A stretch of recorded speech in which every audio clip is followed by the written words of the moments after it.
வணக்கம். நான் உங்க friend Jaya Srinivasan. Welcome to veggies recipe. நம்ம வெஜ்ஜீஸ் ரெசிபி கிச்சன்ல நம்ம வெஜ்ஜீஸ் ரெசிபி ஃபேமிலி மெம்பர் நம்ம சப்ஸ்கிரைபர் கேட்ட அரிசி பருப்பு பாயசம் பண்ண போறோம். வரக்கூடிய ஆடி அமாவாசைக்காகவும் மற்ற பண்டிகைக்காகவும் நம்ம ட்ரெடிஷ்னல் பாயசமான இந்த அரிசி பருப்பு பாயசத்தை நம்ம சுவாமிக்கு நைவேத்தியம் பண்ணிக்கலாம். குவிக்கா பண்ணக்கூடிய ஒன் பாட் ரெசிபி. ஆனா டெக்ஸ்டர், டேஸ்ட், இந்த கன்சிஸ்டன்சி எல்லாம் பார்த்தீங்கன்னா நம்ம அப்படியே வெங்கல பானையில பண்ணோம் இல்லையா, அதே மாதிரி பர்ஃபெக்டா இருக்கும். ஃபர்ஸ்ட் டைம் சேனலை பார்க்குறீங்கன்னா ப்ளீஸ் சப்ஸ்கிரைப் பண்ணுங்க. பெல் ஐக்கானை கிளிக் பண்ணி ஆல் ஆப்ஷன் கொடுத்துட்டீங்கன்னா நான் போடக்கூடிய எல்லா வீடியோஸும் குவிக்காக வந்து உங்களுக்கு ரீச் ஆகும்.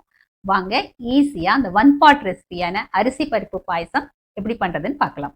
அரிசி பருப்பு பாயசம் பண்ணுறதுக்கு நான் வந்து இந்த கப்பு எடுத்துட்டு இருக்கேன்.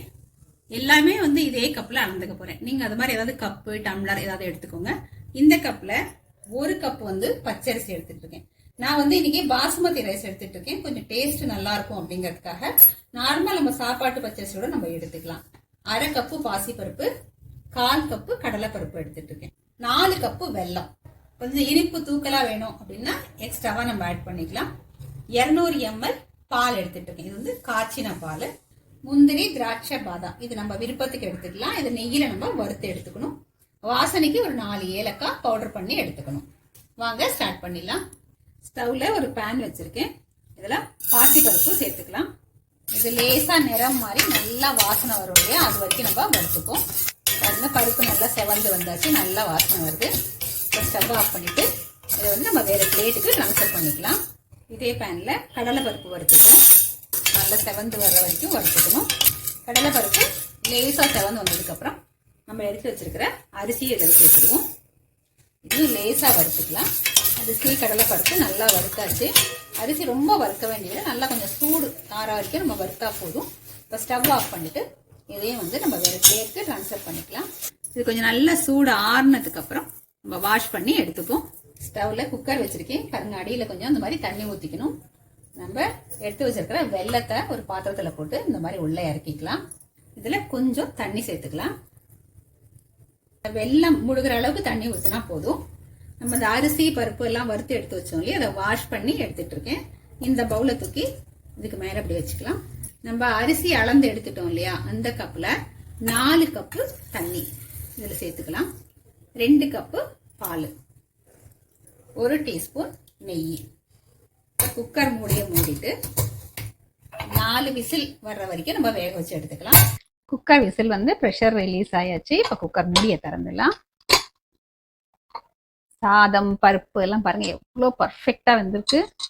சாதத்தை அப்படியே கரண்டியால லேசா நல்லா குழச்சி விட்டுக்கலாம். ஆனால் பாயசம் குழைவா இருந்தாலும் நல்லா இருக்கும். ஈஸியா குழஞ்சிடுச்சு பாருங்க. பார்த்தீங்களா எவ்வளோ பர்ஃபெக்டா இருக்குன்னு. இப்போ பாருங்க வெல்லம் அதுவும் வந்து பர்ஃபெக்டா கரைஞ்சிடுச்சு. பாயசம் பண்றதுக்கு அதே குக்கரை நல்லா வாஷ் பண்ணி எடுத்துட்டு இருக்கேன். வெல்லத்தை ஒரு நல்லபடி கரண்டியால நல்லா மிக்ஸ் பண்ணிக்கலாம். நல்லா கரைஞ்சிச்சு பாருங்க. குக்கர்லேயே வந்து இப்படி வடிகட்டிக்கலாம். ஏதாவது டஸ்ட் ஏதாவது இருந்தாலும் அடியில தங்கிடும். நம்ம நல்லா வேக வச்சு குழச்சி வச்சிருக்கோம் இல்லையா சாதம், பருப்பு ஆட் பண்ணிக்கலாம். நல்லா மிக்ஸ் பண்ணிப்போம். நல்லா அப்படியே பர்ஃபெக்டான டெக்ஸ்சர் வரும் பாருங்க. இது கொஞ்சம் கொதிக்கட்டும். அரிசி பருப்பு பாயசம் பாருங்க நல்லா கொதிக்க ஆரம்பிச்சாச்சு. இப்படி கொதிக்கும் போது கொஞ்சம் நல்லா அப்படி மிக்ஸ் பண்ணி விடணும். ஒரு 1/4 டீஸ்பூன் ஏலக்காய் தூள் சேர்த்துக்கலாம். முந்திரி, பாதாம் எல்லாம் பொடியா கட் பண்ணி நெய்யில நல்லா வறுத்து வச்சிருக்கேன். இதையும் ஆட் பண்ணிடுவோம். இந்த நெய்யோட சேர்த்தே போட்டுக்கலாம். நல்லா ஒரு தடவை மிக்ஸ் பண்ணி விட்டுருவோம். இது கொஞ்சம் சூடு ஆறட்டும், நம்ம அதுக்கப்புறம் பார்க்கலாம். பாயசம் வந்து நம்ம ஸ்டவ் ஆஃப் பண்ணி 5 நிமிஷம் ஆயாச்சு. நம்ம எடுத்து வச்ச 200 ml பால்ல கொஞ்சம் பால் வந்து நம்ம இந்த சாதம் பாயசத்துக்காக வேக வச்சோம் இல்லையா, அதுல ஆட் பண்ணோம். மிச்சம் பாருங்க எவ்வளவு இருக்கு. இப்போ இதுல ஆட் பண்ணிக்கலாம். பால் வந்து சூடு இல்லாம நல்லா ஆறி இருக்கணும். பாயசம் கொஞ்சம் சூடா இருந்தாலும் பரவாயில்ல. ரெண்டுமே சூடா இருந்தது அப்படின்னா நமக்கு அப்புறம் பாயசம் திரிஞ்சிடும். ஏன்னா நம்ம வெல்லம் ஆட் பண்ணிருக்கோம் இல்லையா பாயசத்துல, அதனால நல்லா மிக்ஸ் பண்ணிக்கலாம். இனிமே வந்து கொதிக்க விட வேண்டிய அவசியம் இல்லை. இந்த பாலுக்கு பதிலா தேங்காய் பால் வேணாலும் நம்ம சேர்த்துக்கலாம், அதுவும் நல்லா இருக்கும். கன்சிஸ்டன்சி பாருங்க, நல்லா அந்த பாயசம் குடிக்கிற பதத்துக்கு பர்ஃபெக்டா இருக்கு. இப்போ பாயசத்தை சர்விங் பவுலுக்கு மாத்திக்கலாம். அரிசி பருப்பு பாயசம் சுவாமிக்கு நைவேத்தியம் பண்ணியாச்சு. பிரசாதம் சர்விங்க்கு ரெடி. வாங்க பிரசாதம் எடுத்துக்கலாம்.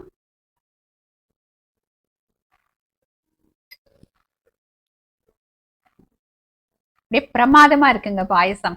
நான் ஆல்ரெடி சொன்ன மாதிரி அப்படியே வெங்கல பானையில பண்ண மாதிரியே இருக்கு. அப்படியே வாயில போட்டு அப்படியே கரையுது. அதில் போட்டிருக்கிற வெல்லம் எல்லாமே வந்து ரொம்ப பர்ஃபெக்டாக இருக்குது. இதில் நம்ம சேர்த்துருக்கிற அரிசி பருப்பு எல்லாமே கரெக்டாக வெந்து நல்லா க்ரீமியாக ரொம்ப டேஸ்ட்டாக இருக்குது. ஃபஸ்ட் டைம் பாயசம் பண்ணுறவங்க கூட இது ஈஸியாக பண்ணிடலாம். இதே மெத்தடில் நம்ம ட்ரெடிஷ்னல் ரெசிபியான இந்த அரிசி பருப்பு பாயசத்தை ட்ரை பண்ணி பாருங்க. எப்படி வந்ததுன்னு கமெண்ட்ல சொல்லுங்க. லைக் பண்ணுங்க, உங்க ஃப்ரெண்ட்ஸ் அண்ட் ஃபேமிலியோட ஷேர் பண்ணுங்க. புது ரெசிபியோட நாளைக்கு நான் உங்களை மீட் பண்றேன். தேங்க்ஸ் ஃபார் வாட்சிங்.